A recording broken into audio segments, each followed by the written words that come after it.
What's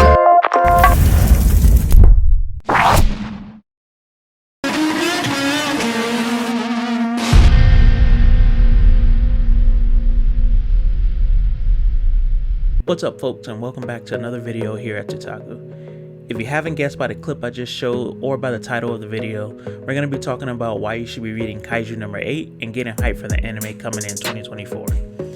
As always, be sure to subscribe to the channel and check out some of our other videos.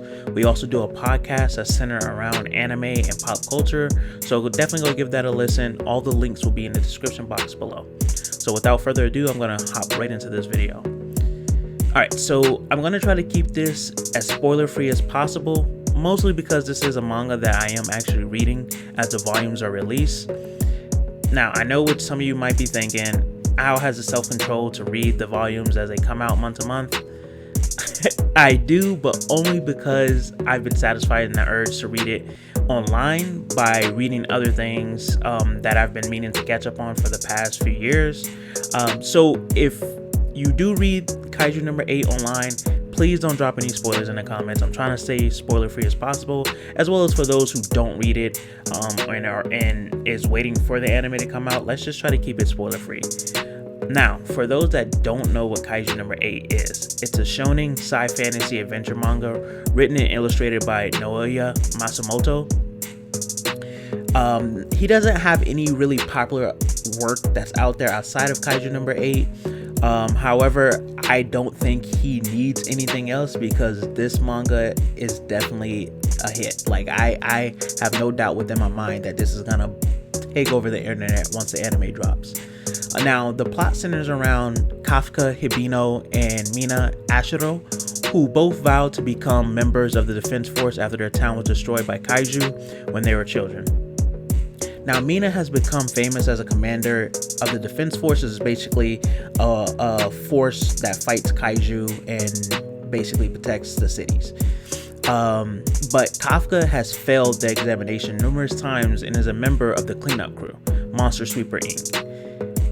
Now, their job is to basically dispose of the monsters' dead bodies after battle and things of such. So that's essentially what Kafka does. It's kind of like a lower rate job. Basically, think of it as a janitorial service for Kaiju, for dead Kaiju, essentially. Now, after a small talking monster flies into his body via his mouth, Kafka gains the ability to turn into a monster himself, which gets dubbed Kaiju number 8 by the Defense Force. Kafka remains fully cognate while in the form, but gains superhuman strength and becomes the first monster to escape the Defense Force, which is something. Well, actually, I'm not gonna say that because again, I'm trying to keep it spoiler free as possible. But with these newfound powers and resolve, Kafka decides he wants to fight by Mina's side, and he finally joins the Defense Force while also keeping his new abilities a secret. And I think that's all I'm gonna really get into in terms of the plot, because again, I don't want to spoil anything.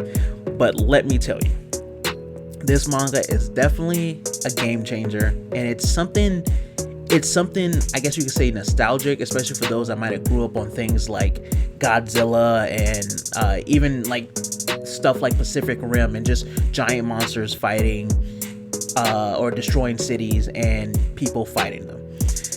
Now, if you aren't sold on this manga yet, I think that the fact that it only started back in 2020, and remind you, that was the height of the pandemic, and is already getting an anime adaptation for 2024, proves just at how good this manga actually is. I think it sold over about 10 million copies last year, which is insane. I also like that the author has taken the classic Kaiju plot and has put his own spin on it.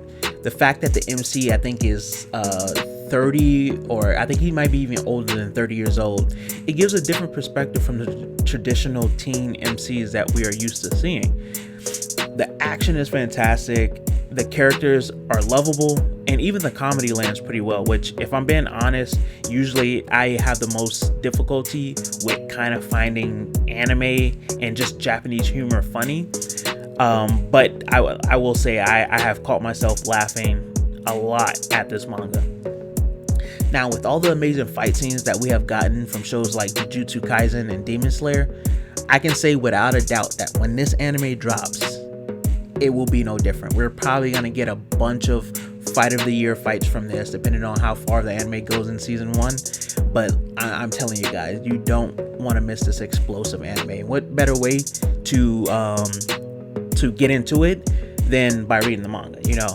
So I highly recommend jumping on this hype train now. And if not, I mean, I won't say I told you so when everybody's, you know, getting hyped when this anime does come out. Now, I hope you guys enjoyed the video and this recommendation. If you did, or if you have other recommendations of your own, definitely let me know in the comments. Let me know if you're looking forward to Kaiju number 8 and what you think so far if you are reading it. Again, no spoilers in the comments, please. Let's keep it kind of, you know, spoiler free for all of those that are reading it and haven't caught up, or that are planning to watch the anime and not read it. So until next time, guys,